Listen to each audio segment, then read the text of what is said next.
कि इस चीज के लिए इतना पैसा, इस बात के लिए इतना पैसा, ये खरीदने के लिए इतना पैसा। धर्म के नाम पर लूट का रेट कार्ड जैसे ही सोशल मीडिया पर वायरल हुआ, वैसे ही धीरेन्द्र कृष्ण शास्त्री ने ललितपुर जाना कैंसिल कर दिया था। अब यह दूसरा प्रकरण सामने आया है। तार्किक और वैज्ञानिक सोच रखने वालों के लिए इस तरह की खबरें संजीवनी की तरह हैं। जिनको लगता है कि देश में पाखंड है, उनको समझ लेना चाहिए कि अंधश्रद्धा के खिलाफ वैज्ञानिक और साइंटिफिक टेम्परामेंट के लिए लड़ने वाले लोग आज भी हैं, उसके लिए कानून भी बने हुए हैं। अगर आप पूरी जिम्मेदारी और तर्कों के साथ लड़ते हैं तो धर्म के नाम पर की जा रही इस लूट का भंडाफोड़ कर सकते हैं। नेशनल जनमत अंध भक्तों से यही सवाल करना चाहता है कि आपका तथाकथित दैवी चमत्कार करने वाला बाबा, एक वैज्ञानिक चिंतन रखने वाले व्यक्ति श्याम मानव से डर करके क्यों भाग गया?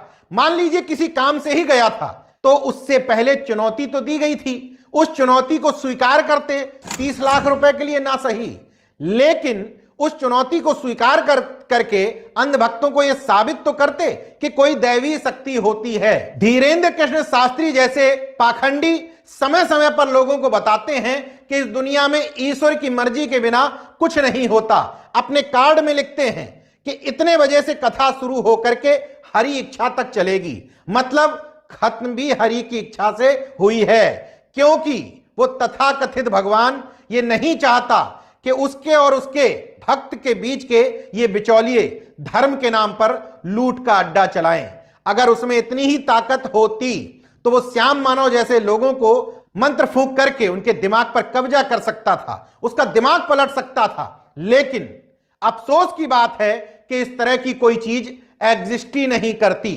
सालों साल से धर्म की अफीम खा करके आप बैठे हैं, उससे आपका दिमाग पूरी तरीके से कैप्चर हो चुका है, इसलिए सोचने समझने की क्षमता नष्ट हो चुकी है। वरना देश का संविधान भी आर्टिकल 51A के जा के तहत देश के नागरिकों से यह अपेक्षा करता है कि मानववादी, वैज्ञानिक और तार्किक दृष्टिकोण देश की जनता और सरकारों में पैदा करना है। देखते रहिए नेशनल जनमत, जागरूक और सजग बने रहिए। जय विज्ञान।